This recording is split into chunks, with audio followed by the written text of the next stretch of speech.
Yay Networks. Hello. Hello. Oh my gosh.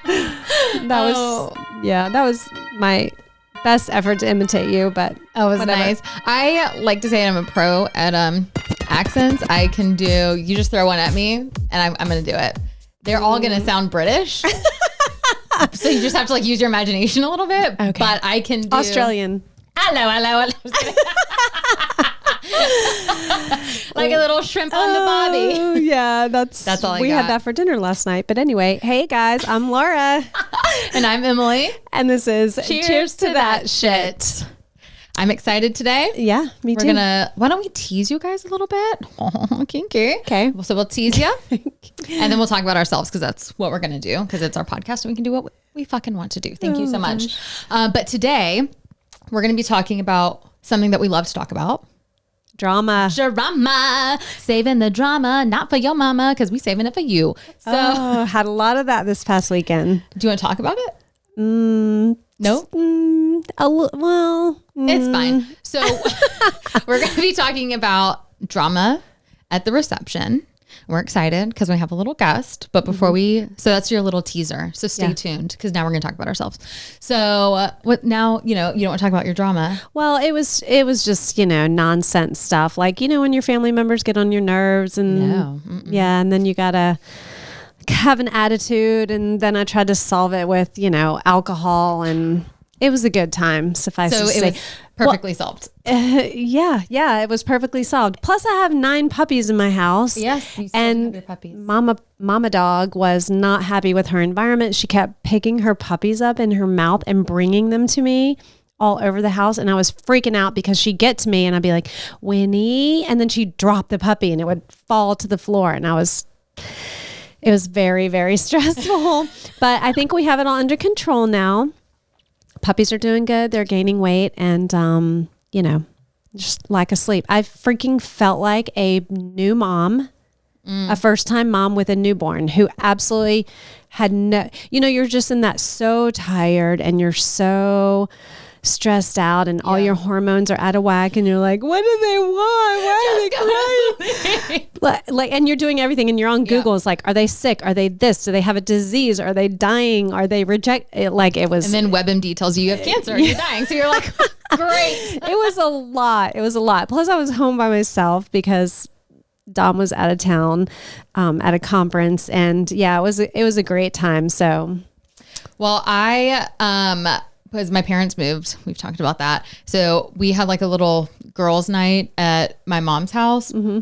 And Abigail, God bless her heart, she just, I don't know what it is lately, but like she'll start drinking and then it's like the next thing you know, she's shit-faced. Oh, amen, sister. Immediately. I need to hang out with Abigail. We do need to hang out. But like she just, anyway, so my friend came over and so my mom took her on a tour of the house, and the first room that you walk into, they're going to put, my mom has my grandma's grand piano, blah, blah, blah. Anyway, so she's like, so this is our music room, yada, yada, yada. Music room. And so like an hour and a half later, my friend Victoria is like, oh yeah, well your mom told me about like the music room they're going to do. And I was like, well, I'm sorry. The music room?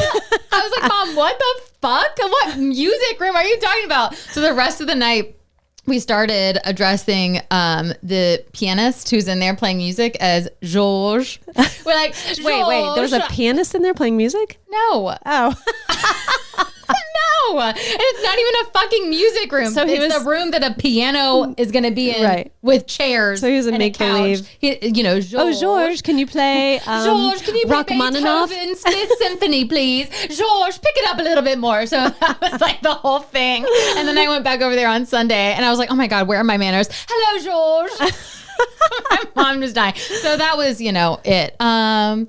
Anyway. So you're one of those people who just take something on and you just grind it in as hard as you can for the whole night. For the rest of the year. Yeah. Yeah. I have to be intoxicated to deal with stuff like that. Yeah, you are sensitive. Yeah, because it'll get to me. I'll be like, enough already with the music room. Okay. Anyway, speaking of drama, so before we bring our guest on, like I said, we're really excited. We're going to talk about some things that can cause drama. I like how I just jumped right in there. Yeah, that's good. We're going to be talking about some things that cause drama at wedding receptions and weddings in general. But change in general in life causes drama. So you can get that. It's hard. I mean, change is hard. I mean, people react to change differently. Yeah. Some people get really freaked out, just it can be very negative, or they can embrace it and make it a positive thing. So, And I feel like the in-laws. So even if you, you know what I mean? Like if you're the groom or whoever, your in-laws, and then the other spouse, their in-laws. So it's like just whenever your in-laws, there's drama or like siblings or friends, there's this change. Emotion involved. Whatever. Plus alcohol. It's like a positive, negative charge. Envy at weddings. Oh, yeah. That can cause some drama because you have your aunt in the corner talking shit because her daughter didn't have a wedding like this. And this is also fucking extra. And then conflicting feelings. So maybe there's a friend there who was like, yeah, I really don't feel like these two should be getting married. Maybe she's a bridesmaid, or maybe she's just sitting there, and the whole fucking night she has a little right on her shoulder. Yeah, I've seen that before. And she's like, we had kind of a whole combination of things at Jackie's wedding. I mean, nothing major, but like what you're talking about, I can be like, oh yeah, that I can think of a few little instances that came to mind. So yeah, I'm excited to jump in. So we have Kevin from Fantasy Sound Event Services in Livermore, California. Yeah, all the way from the West Coast for us. So he has been doing this DJing service for 30 plus years. Yeah, good for him. Yeah, so we're going to take a break. We're going to come back, and Kevin's going to be with us, and we're going to dive in to this drama life. Okay, we are back and we're excited. Should we bring Kevin in? Let's do it. All right, let's bring him in. Hey, guys, how are you? Kevin. Hey, Kevin. How's it going? Good. It's nice to virtually meet you. Nice to meet you too. We're excited. So if you want to do a little intro, tell our guests, our listeners about yourself. Sure. So I'm Kevin Dennis. I'm from Livermore, California, as you guys mentioned. Where are you? You guys are Texas, right? Is that where? No, we're in North Carolina. Oh, even better. Farther away. Even All further. Right. We're Many all different dramas that we could talk about. Yes. The way you look at it is weddings are different from every part of the country. So there's different things to talk about. So, but with that said, I've been in the industry. I started in 1989. I started out as a DJ because I was a nerd in high school and I thought it was a good way to meet girls. And okay. Side note, we have to talk a little more about that after you finish our intro. Okay, we can do that as well. So and then I, after about 4 or 5 years doing it, I realized that I can make a living out of it. And so there we go. And then, the rest is history. So now our company has turned into where we do chandeliers, lighting, drapery, decor. So we're a whole lot more than just DJ. So Very nice. And That's awesome. where is Livermore? I mean, I know exactly where it is, but Laura does not have a clue. Thank you for throwing me under the bus. It's in California. Interesting to note, in like the late 1800s, we were like the predominant wine country here in Livermore. And then Prohibition hit, and then the rest is history. Napa took over, and then we are now at about the same amount of wineries we had in the 1800s. We have about 65 wineries out in Livermore. Wow. We're about 45 minutes east of San Francisco. So, Okay. Without traffic, we can get there in about an hour. With traffic, we'll be there in about 2.5 hours. Wow. That California traffic. I know, That's like right? my big deterrence. I'm like, I can't live like that. Yeah. Can't live like that. And you said you've been doing this for Since over 30 years. 1989. 89. Yeah. Yeah. All right, do you want to talk about the girl thing? Did you meet a girl doing that's DJing services? I was very fortunate. Yes, the girls back then did like the DJs. So Nice. I did meet the Yes. girls. I think did not girls- meet my wife though from that way. Oh. I think girls still like the DJs. Yeah, well, I because don't they're like get the it, party to be people. honest. That's right. Yeah. Yeah, they got the hype. They got it going. Yeah, Okay, so good to me. yeah, good. Navigating family drama. yeah. Oh wait, you want to go? No, go ahead. You're good. I was going to lead in with that too. So for it. No, you go. Oh boy. Navigating family drama. I'm sure you've seen your fair share of drama at the reception. And I think 100%. my biggest question is because I don't think a lot of people realize, like, when you've actually gotten to the reception, the wedding planner at that point is way more behind the scenes. And the two people I feel like the couple leans on the most is the DJ and the photographer and the bartender when they're at the wedding reception. And I don't feel like people really know how big of a part the DJ can play, and even just like the ambiance, like having like the lighting and all that plays into the actual night. Yeah, I mean that's the person who's leading, in my opinion, like dictating exactly the vibe of the reception. Well, and we've had, you know, from your standpoint, when you're in that DJ booth and you're there, like you have a full view of everything that's going on. So before we get even into how to navigate drama, I'm sure you've had many situations where you're like, okay, this song isn't hitting. No one's on the dance floor. Before there's even drama, you already have to have knowledge of how to handle just regular situations at a reception. 100%.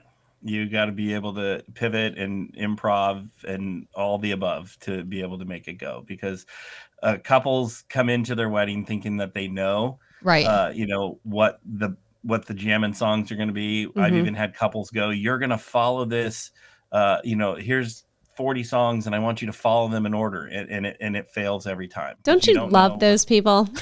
Yeah, it drives me nuts. But that is not as much as it drives me nuts as if someone walks up to me and goes, if you play this song, the dance floor will be hopping. And you look over and the dance floor is already hopping. Right. And you're like, I got it. I feel like I got it. So you just want me to play the song? I'm getting a little salty as I get older now, and so I it just happened a couple weekends ago. I looked at this girl came up to me and she goes, you know, if you played this song, the dance floor's hopping. Meanwhile, there was like about 150 people on the dance floor at that point, and I said, you know what? I said, can you turn around? And she did. And I said, if you look at the dance floor, I said, I think I know how to do my job. Right, right. Thank you so much, though. Yeah, I would. So. Yeah. How much does it annoy you when people come up with requests? I'm fine with it. I'll be honest with you. It's when they come up with the request with attitude, you know, right. Like, yeah. Trying to tell you how to do your job. Or, you know, the music you've selected sucks, you know? And I'm like, well, you know, I'll be happy to tell the bride and groom that the music they've selected sucks. Right. Yeah. That's something too, because like when I got married, I had a conversation with my DJ and he called me maybe like the week of or the week before my wedding and was like, you know, what genres do you like? What do you want to hear? What are like 3 songs that I must play? What should I not play? And I don't think when you're getting married, because most experience that people have with DJs is like going out to the club. And at that point, the DJ is playing literally what they want to play to get the room, everyone going. Yes. But at a 100%. Wedding, it's different. They're basing off the couple. So if I'm like, I love country music. We love country music. That's all we want to dance to. You can throw some other songs in there if you feel like you need to, but mainly want to be listening to country. Yeah. And if everyone is like, oh my God, this DJ sucks, but the bride and groom or the couple, whoever are out on the dance floor, it's kind of like, well, I did my job. Like the couple's happy. They're the ones signing my checks. So. Yeah. Well, and I have an experience with that. I walked into an event and all the bride wanted was house music and 90s pop rap. And if you look at her crowd, she had about 260 guests, and they were all in their like late 50s, or early Preach. 60s. And no, but I mean, it's like a few of those songs are fine, you know, and some of that music crosses over. Right. But it's like, you know, and so there was about 18 guests at the wedding where the music applied for, and the bride, to her credit, she danced the entire night, but everyone that night left thinking I was a horrible DJ.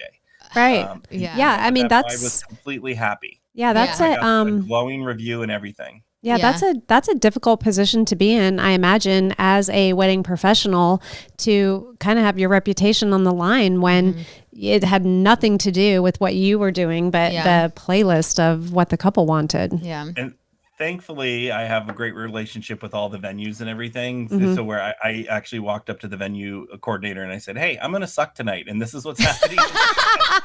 This is how it's going to go down." And this is why. Yeah. Oh my God, that's great. I love that. I love that. Yeah. Okay, so let's get into some drama. I feel like that was a nice little trickle in. Yes, that was great. I hate to do this to those mother-in-laws, but I feel like especially when you have a straight couple, it's the groom's mom that's always the first person that people are like, "Oh my God, Patty."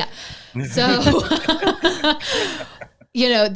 I've been to one wedding where the groom's mom, she just was really trying to like make it very much about her and her son. I think side note, I think the groom's mom gets a bad rap from the get-go. Yes. Yeah. But it's because they do. TV shows have all made her out to be bad. Well, yeah, and it everybody knows it's the bride's day, so She it's also the has mother of 3 the bride. sons, so she's like, "Listen up, listen up here." But not in your situation, Right, because no, you're a cool yeah. mom. Yeah. But like in other situations, has there been a moment where you've had a mother-in-law really try to dictate the rest of the night, and how did you have to handle that, or did you see some drama going down with a mother-in-law and you're like, "All right, Patty, that's not going to fly"? I had a mother-in-law wear all black to the wedding because she was mourning her son getting married to the bride. Oh my God. I'll never forget that as long as I live. I want to love and hate that. I don't know what's worse, it was wearing like all black with or the all hat white. And she had like the veil over her. Oh, went she all dedicated. out. Yeah, she was very dedicated to her all black. Okay, So. we need a little backstory on that. Do you have backstory on that? I just know that there was. I did not get much about it. I just knew that the mom and the bride pretty much hated each other, and the groom was an only child, so I think the mom That explains a lot. Was taking her son away from her. So Wow. So would you rather have your mother-in-law wear all black with a nice little mourning veil, or all white like a wedding dress? Oh gosh. Which I don't know one? which one's worse. That's a good question. That is a great question. Oh my gosh. Wow. Yeah. I think they both send a strong message. Different I ones. agree. But Did strong any drama messages. come from that? Like, did you see that play It out? was just tense all night, Okay. and no matter what, it just was. I've never dealt with so much family drama before. So I mean, it was just like the tension. I guess was you could cut it with a knife. It was so thick. Yeah. Okay. Wow. I have one question, and then we'll cut to break, and we'll come back and we'll dive into more. One of the biggest things, and we've talked about this before, is having someone propose to someone else at a wedding. Oh yeah. I personally am not for it. I don't think we've had, like, we talked about a few Yeah. situations, like Yeah. if someone came back from the war and it's a surprise. Somebody came back but from you know what I mean? Like war. from their whatever. Like, I hate it here. If someone came back from whatever and like proposing, or if like it was your sister or something, but overall, Overall. it's a no for us. We don't like that. It would have to be a I've only had it significant. happen a few times. Yeah. And did you know about it beforehand? One of them I did know about, and the others were always a surprise. Yeah. Okay, so how do you handle that? Yeah. That's what I want to know, because the couple, I would imagine, would not be happy about sharing that moment. So the one that I knew about, the couple was really excited about, and they planned it, and it was a whole thing going into it. And I thought it was like, wait, it just takes away from their day. Like, Right, let's agreed. plan another day, another time for this to happen. The other ones, I just look at the bride and groom, the couple's reaction. And if they're smiling and happy, great. And if not, I try to, end it as fast as I can. All right, great. Congratulations. And let's move on. No, that's great. Let's go. Yeah. Yeah. I would imagine if the couple getting married were into it, like, and we've talked about that, like if it was a momentous, or a lifetime, whatever, that could go off really well. But the surprise thing, like, no, pick another day. Yeah. But that's great. I love that you can be like, okay, cool. And we're back to, Yeah, all and right. let's go. And, and I try not to recognize that, what just happened, moving forward based on, and I immediately look at the couple, and what are the reaction? How are they, do they have a shitty look on their face, or do they? Right. Because and you're spot on with that, because that would be the first thing I would do, is look at them and be like, oh, we got a problem. Yeah. Because I feel like to some level, the couple has to be like saving face of being like, oh, that's so exciting. I love. And then at the other time, you can kind of see like, wow, they're pissed. Like, oh, this is so great that you did this at my wedding. Yeah, I would already be plotting what I would be doing when I got invited to their wedding. So you're getting married. We need to get pregnant so that I can announce my pregnancy at her wedding. That's what I would do, because I'm so petty. All right, let's take a break, and when we come back, we'll dive into more family drama. All righty, and we're back. Here we are with Kevin. Yeah. Navigating the family drama at a reception. And I feel like we've talked about this, like whenever you get alcohol involved. Oh, yeah. Yep. That's when things happen a lot. And I feel like that's when aunts start crying a lot and uncles start getting like really weird. And you're like, what's happening right now? Like, please get off the dance floor. Don't dance like that with my friend. What's going on, sir? I think and I think nobody sees it more than the DJ or the entertainer, whoever's there. So. Have you ever had to deal with an issue with tears, where it's just like with like a speech where someone's just kind of going on and it's tears, and I love you guys so much. I had recently where the groom was like, my best man's gonna be hilarious, he's gonna be funny, and he was anything but. He got extremely religious on them. He talked about the groom's last 3 girlfriends and why and compared the bride to all 3 of them. Yes. And then it just got and usually at the end I'm like, all right, folks, let's give him a round of applause. You could have heard it wasn't even golf claps we got out of the crowd. And then we went in. So I have a kind of a theory. You got to go sappy to happy when you do speeches. Whoever's maybe a crier, great. Have them there.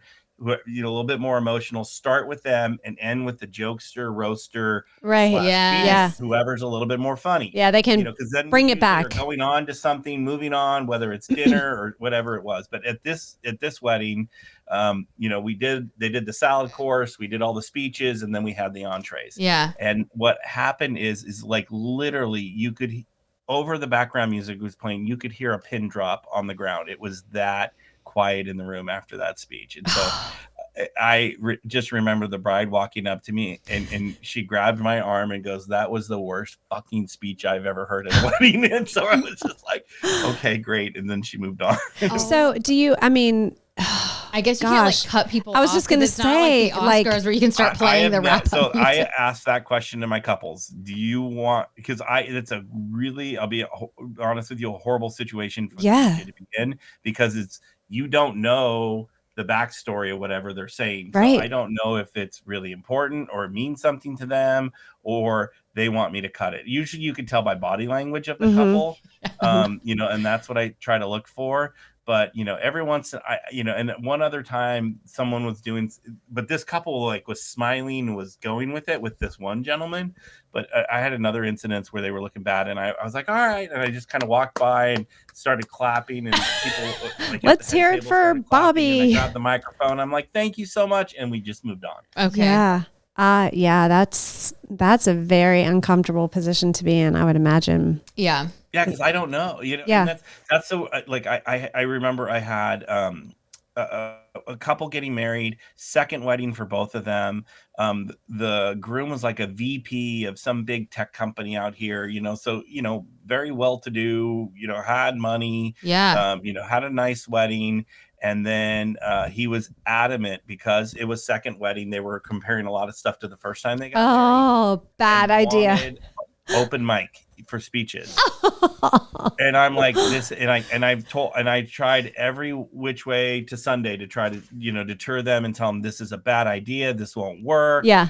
And and I told him I haven't done this, in probably 10, 15 years, like I went through every scenario to try to deter him. He was hell-bent and determined. So the best part is he, everyone's dressed up really, really nice. Someone that like an identical cousin. This guy just looked identical to him. Wasn't a brother, because I did know that he didn't have a brother. So it was some cousin of his. Got up in jeans, boots, didn't match the rest of the wedding. Oh, God. And gave a speech talking about how much trouble they got in as kids, and all. And like those stories are funny when you're 20, but when you're 60, it's not funny anymore. No. Especially when you are more established in your life. Yeah. And especially when you have some of your people your that work work for you in the audience and all that kind of stuff. And then the groom looked at me and actually tipped me very well that night and said I should have listened to you. Oh my gosh. Well, that's when you realize it's about that guy and not the story he's telling about the groom. Like the other guy just like, hey, give me the mic. I'm going to sit on this for the rest of the night. And like as the night goes on, more and more people are like, oh, I'm going to go and have this speech and remember that one. And it's like, and that's what it is. It's like if one uncle gets up and there's 3 other uncles, well, yes, all the other uncles are going to come up because they can't let that one uncle outshine them, Right. And I'm sure alcohol plays a huge part in that. 100%.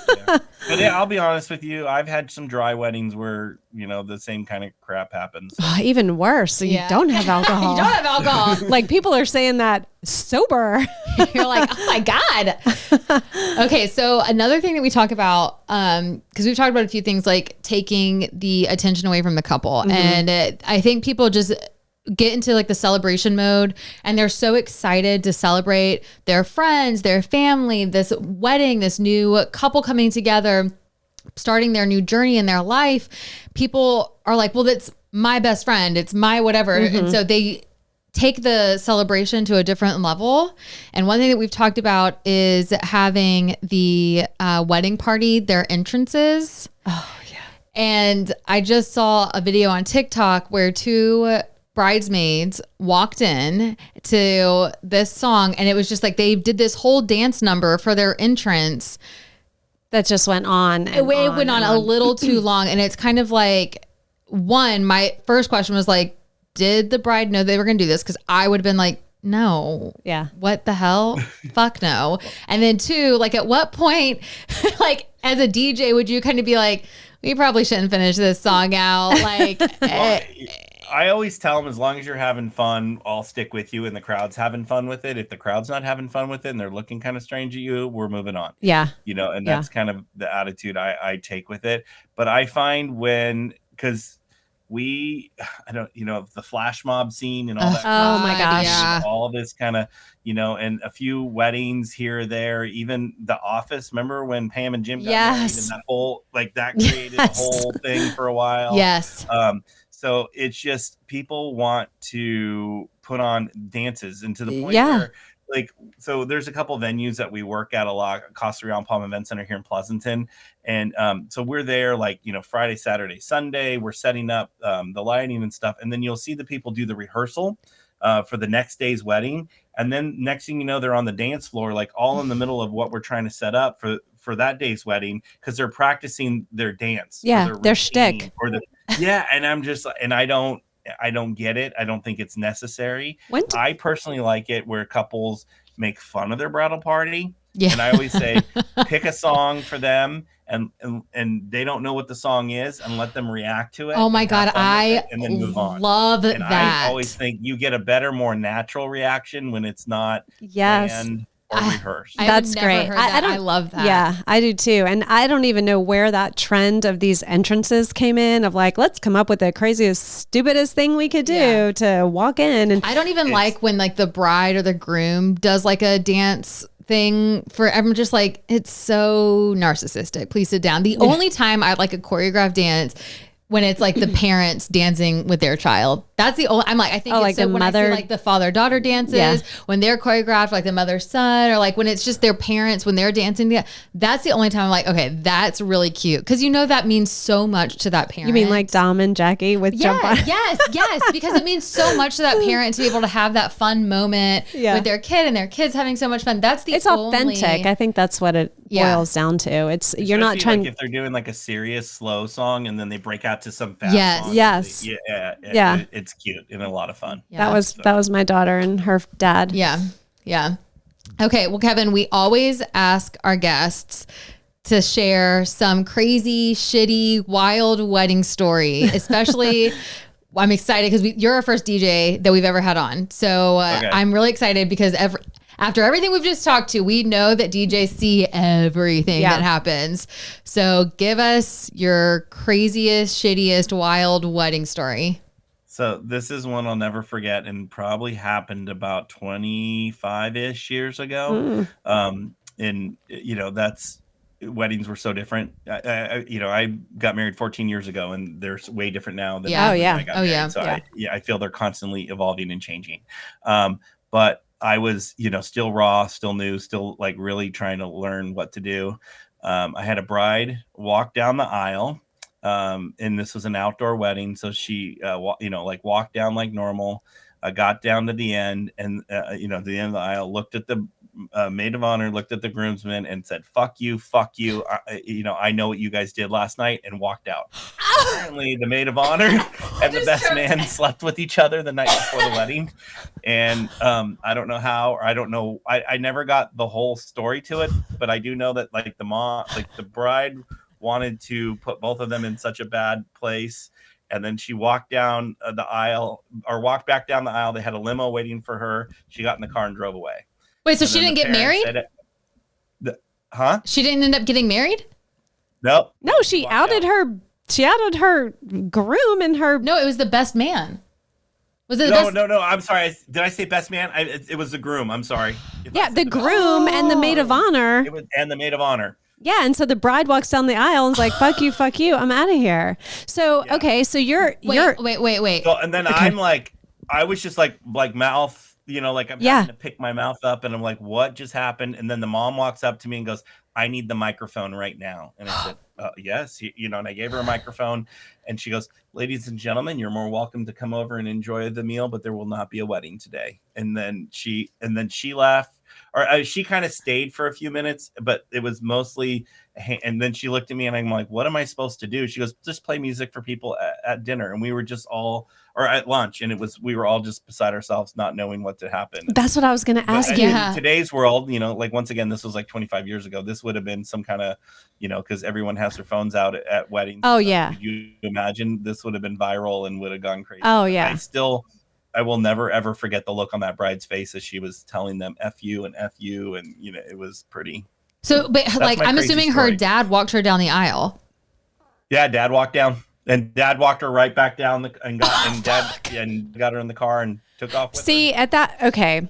I'm just, so this is just, I can't even think of words. Right? So my first thought is, yes, you walk down the aisle, you say that, whatever. Instead of having the car drive away, I would have been like, you out. Y'all go get in the car. Y'all get the fuck out of here. I have this awesome ass DJ. I'm getting my drunk ass. Yeah. I just saved myself a lifetime of misery from you, but I've got this reception and this food and all my friends here. So we're going to go have a badass party. Yes. But in that moment, I probably would have done the same thing. Yeah. You just have to get the hell out of Dodge. Wow. So it was her mom that grabbed the mic. Yeah, her mom said something, and then mom ended up just talking to a few family friends, and then she ended up driving away. But then I would say it was like a wedding of like 120 people, and probably about 40 people stayed and had lunch. His family and everyone just got the hell out of there. I was going to say, what did his parents do? Did they say anything? They were gone. It all happened so fast. People were running to the parking lot to get out of that. Well, yeah, the groom and his family, because they're all there. The maid of honor, she's probably the only person in her family that's there. No, I'm saying but did the groom, did the mom say anything? Or were they just like, son, let's go? Right. Peace out. What did that reception look like? Like you played music, it was lunch, so it was afternoon. I played like music for probably about an hour and a half ish. People ate a little bit of the food. The caterer goes, we normally don't give food to go home. That's just not their thing. But they were like, take food, because it was all going to go to waste. And they took some of the food to the homeless shelter here in town. And what kind of music did you play? It's funny. I just went with upbeat, just kind of current music at that point in time because I was like, what am I supposed to do? I'm not going to play background music at that point. And also, how awkward for the people to stay there.